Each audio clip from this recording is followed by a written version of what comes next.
Hello, US 101 class. Welcome to week 4. So I just want to commend all of you for working hard, and I want to encourage many of you to keep contacting me when you have questions. Some of you ask me questions, though, a lot, and I am recommending or asking you to call me. Please know that you're never going to get a lecture. It's not going to be like you're talking to the principal and you're in trouble as a high schooler in school.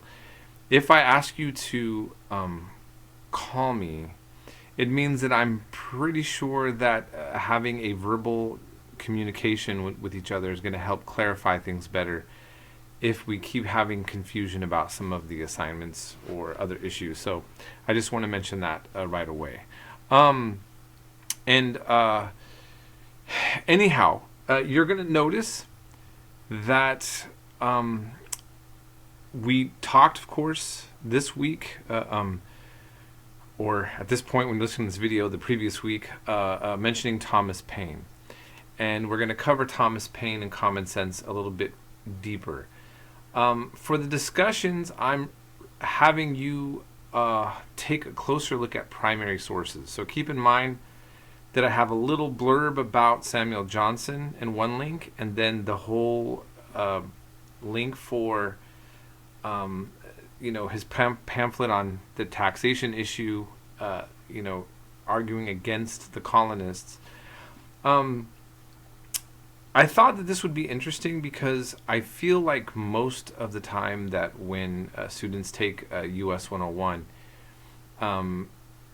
you're not being exposed to anything from the British perspective, and I just think that helps round out our understanding of the historical developments.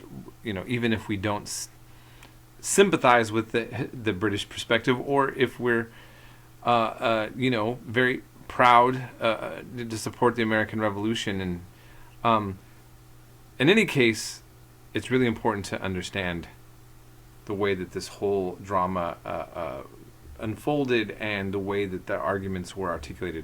I do think that there seems to be a little bit, I don't know, we think of ourselves as a free country, which we are, and you're already being exposed to more controversial material right now than you were in high school.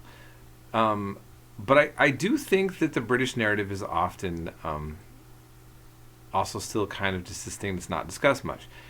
And then I'm also having you look at another historian making the argument that for Black Americans, the revolution was 100% bad.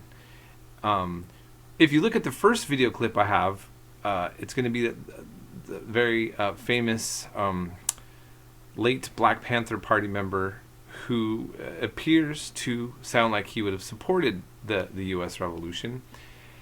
And then I have another clip where we look over the Ethiopian Regiment, which was the name of the regiment given by the British of former black slaves that were siding with the British, and the British promises that they gave regarding freeing slaves if they joined them in their fight.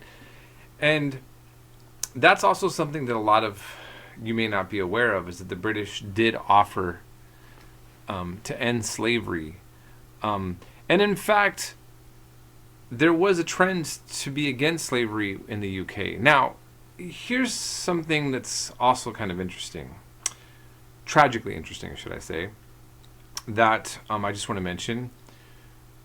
In Europe, it became a trend to be anti-slavery, and the United States was definitely on the outs with that, behind on that trend.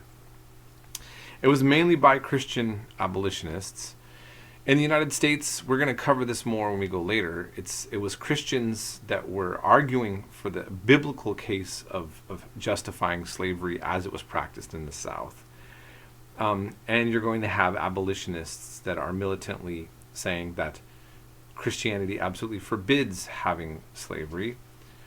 But what you're going to see is in Europe, the development of of imperialism and European colonialism going into Africa, it was to often go in the name of stopping slavery in Africa in other words, they're saying, oh, it's not okay to own human beings, but on this moral sense, this kind of human rights sense, the British is going to go in and they're going to go into a country and take over it and stop slavery. And by the way, maybe extract some resources and set up elites that favor British interests. And you follow me?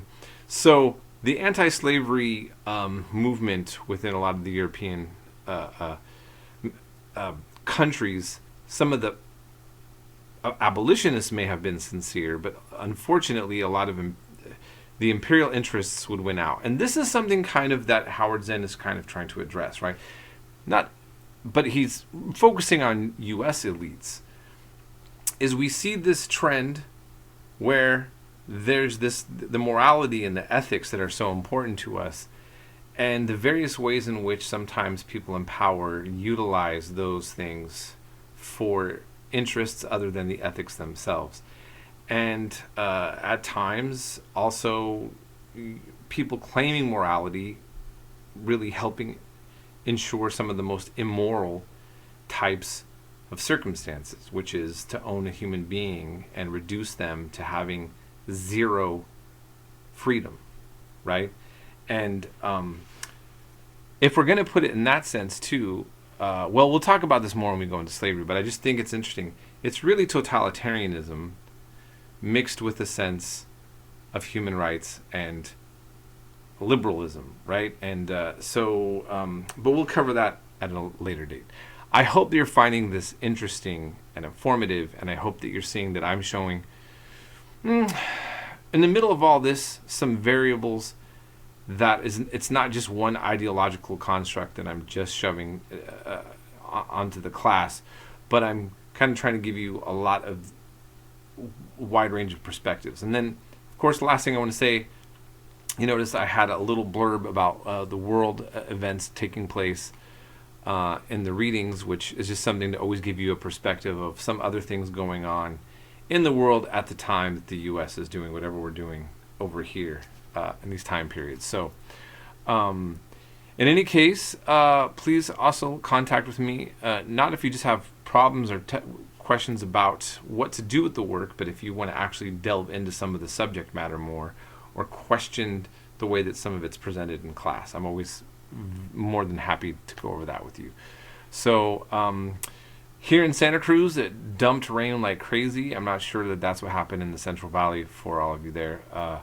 But I hope you're doing well. I certainly like this weather better than the triple-digit business and the fear of forest fires and all of that. But too much rain can have its own problems. So anyhow, have a blessed week, and we'll be in touch.